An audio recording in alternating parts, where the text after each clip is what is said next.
बुद्धि का चमत्कार। बालक भीखन ज्ञानी गुरु के रूप में चारों तरफ अपनी प्रतिष्ठा को प्रतिष्ठित कराने में सफलता प्राप्त कर लेता है। साथ में समाज में फैले हुए आडंबर है उनके प्रति भी वो लोगों को जागरूक करना प्रारंभ कर देती हैं। कुरूढ़ियों का भी पर्दाफाश करने में देरी नहीं लगाती हैं। इसलिए भीखन का व्यक्तित्व है चमत्कारिक व्यक्तित्व के रूप में उभर कर सामने आना प्रारंभ हो जाता है। माँ दीपा ने अपने लाडले भीखन को कहा, भीखन जा और सोजस चीटी जाकर वहाँ से ये कार्य संपादित करके तेरे को वापिस सूर्य अस्त हो। दीपा माँ तत्काल अपने लाडले के लिए भैंस के दूध का दही और रोटी सामने प्रस्तुत करती है। मक्खन रोटी दही का नाश्ता करने के पश्चात ज्ञानी गुरु भीखन अपनी माँ का आशीर्वाद ग्रहण करके अपने कार्य के लिए सोजत की ओर अपने चरण और आगे चरणों को प्रारंभ कर देते हैं। पैदल चलना था, पैदल यात्रा का आनंद है वह अपने आप में अलग ही आनंद होता है। धीरे धीरे कदम सोजत की ओर आगे बढ़ती हैं। जब कदम आगे बढ़ने प्रारंभ हो जाती हैं फिर वो कदम रुकने का नाम नहीं लेती हैं। सोजत पहुंच जाती हैं। वहाँ पर अपना आवश्यक कार्य है संपादित करना प्रारंभ कर देते हैं। बालक भीखन के लिए माँ का जो एक कार्य है वह संपादित करना ही सबसे पहला कर्तव्य बन जाता है। कार्य सानंद संपन्न होने के पश्चात अपने कदमों को पुनः अपनी जन्मभूमि कंटालिया की ओर अग्रसर करना प्रारंभ करते हैं। सूर्य तेजी के साथ अस्तांचल की ओर बढ़ता ही जा रहा था। अंधकार धीरे धीरे अपना साम्राज्य है वह स्थापित करने के लिए लालायित बनता जा रहा था। अकेले थे, पैदल चलते समय अकेले को रास्ता लंबा नज़र आना प्रारंभ हो जाता है। उसी समय ठाकर शिवदान सिंह जी वो भी अपना कार्य संपादित करके कंटालिया की तरफ आगे बढ़ रहे थे। दोनों में मित्रता थी, दोनों आपस में मिलकर बातें करते हुए आगे बढ़ना प्रारंभ कर देती हैं। पर ठाकर शिव सिंह जी के एक भयंकर बीमारी थी, वो तंबाकू है अवश्य ही सूंघते थे। जब तंबाकू का नशा चढ़ता तब उनके पैरों में जान आ जाती थी। अचानक तंबाकू था वह समाप्त हो जाता है। चाल लड़खड़ाना प्रारंभ कर देती है और कहती है, भीखन अब मेरे से नहीं चला जाएगा, मेरी तंबाकू है वह ख़त्म हो गई है। भीखन ने सोचा, मैंने अपने साथी का साथ निभाया है, अब इसको जंगल में छोड़कर अकेला जाऊंगा यह भी मित्रता की निशानी नहीं है। अंधकार है वह भी घर करता जा रहा है, रास्ते में जंगली जानवरों का खतरा भी है, पर यह तंबाकू है बड़ी समस्या खड़ी कर चुकी है। अब क्या करूं? अपनी बुद्धि कौशलता का परिचय देते हुए ठाकर साहब आप 5 मिनट यहाँ पर विराजिए, मैं जंगल में खोज करता हूँ कहीं पर मेरे को तंबाकू मिल जाए। भीखन तंबाकू की खोज में निकल जाता है। जंगल में कहाँ तंबाकू मिलने वाली थी, पर अचानक भीखन का ध्यान है जंगल में एक घूमती हुई गाय के ऊपर केंद्रित होता है। सामने एक गाय का 3 दिनों का गोबर का किया हुआ पोठा है वह पड़ा था, जिसका रंग है वह भी धीरे धीरे भूरे रंग के रूप में परिवर्तित हो जाता है। भीखन उस छाने को अपने हाथ में उठाता है, अपने अंगुली से धीरे धीरे रगड़ना प्रारंभ करता है तो वह छाना बारीक होता हुआ नीचे गिरना प्रारंभ होता है।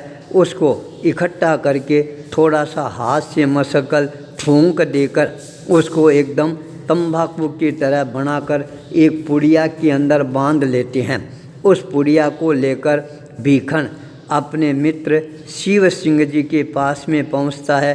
निवेदन करता है, ठाकर साहब तंबाकू मिल तो गई है पर उतनी अच्छी नहीं है जितनी अच्छी होनी चाहिए। लगता है कोई राहगीर जा रहा था, उसकी जेब से गिर गई है और ये पुड़िया मेरे को मिली है। इतना कहकर भीखन ने वह हाथ आगे बढ़ा दिया। ठाकर साहब तत्काल पुड़िया को अपने हाथ में लेते हैं, खोलते हैं, चिमटी भरते हैं, सूंघते हैं और कहते हैं, वाह मित्र भीखन, तंबाकू अच्छी है, काम चल जाएगा। पैरों में नई ताकत आ जाती है, शक्ति आ जाती है, चेहरे पर रौनक आ जाती है, चाल है वह भी अपने आप तेज बननी प्रारंभ हो जाती है। तेजी के साथ अपने मित्र के साथ भी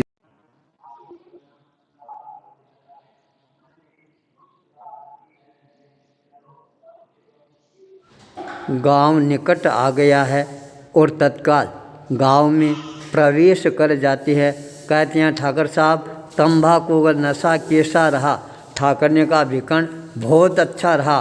तब भीखन मुस्कुराना प्रारंभ कर देता है। कहता है, ठाकुर साहब ये तंबाकू नहीं, ये तो गाय का गोबर था और मैंने इसको तंबाकू के रूप में आपके सामने प्रस्तुत किया।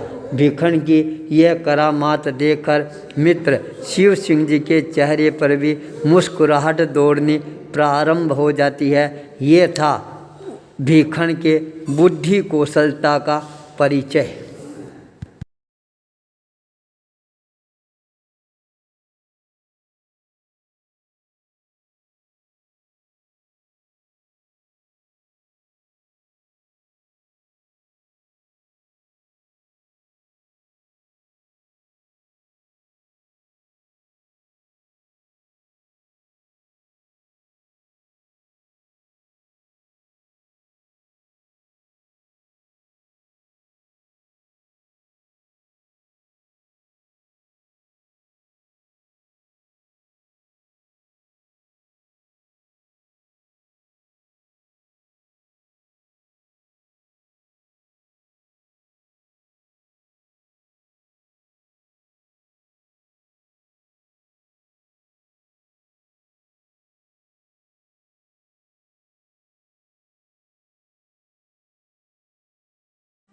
दीपा अपने जीवन को और ज़्यादा देदीप्यमान बनाने के लिए बच्चे को संस्कारित बनाना प्रारंभ कर देती है। वही बच्चा अपनी माता के खून के साथ में उन संस्कारों को अपने जीवनगत है करना प्रारंभ कर देता है। दीपा माँ एक एक दिन में एक एक नया संस्कार है वह बालक के जीवन को और ज़्यादा नए रूप में प्रदान करना प्रारंभ कर देती है। माता का जो संस्कार होता है वही बच्चे के लिए आगे जीवन प्रदान करने वाला बन जाता है। माता का संबंध बच्चे के नाल के साथ में जुड़ा हुआ रहता है। नाभि कमल से जो संस्कार मिलते हैं वही बालक आगे जाकर शक्तिशाली, ताकतवर, पुण्यवान बालक के रूप में उभर कर सामने आता है। उसके व्यक्तित्व से, कर्तृत्व से, नेतृत्व से सारा परिवार है चमत्कृत हो जाता है, समाज चमत्कृत हो जाता है, परिवार, समाज, राष्ट्र के बाद गांव चमत्कृत हो जाता है, पूरा देश और विश्व है वह चमत्कृत होना प्रारंभ हो जाता है। वह चमत्कारिक व्यक्तित्व जब जन्म ग्रहण करता है वह जन्मदिन उस बालक के लिए नहीं पूरे संसार के लिए एक नया प्रकाश है वह पैदा करने वाला बन जाता है।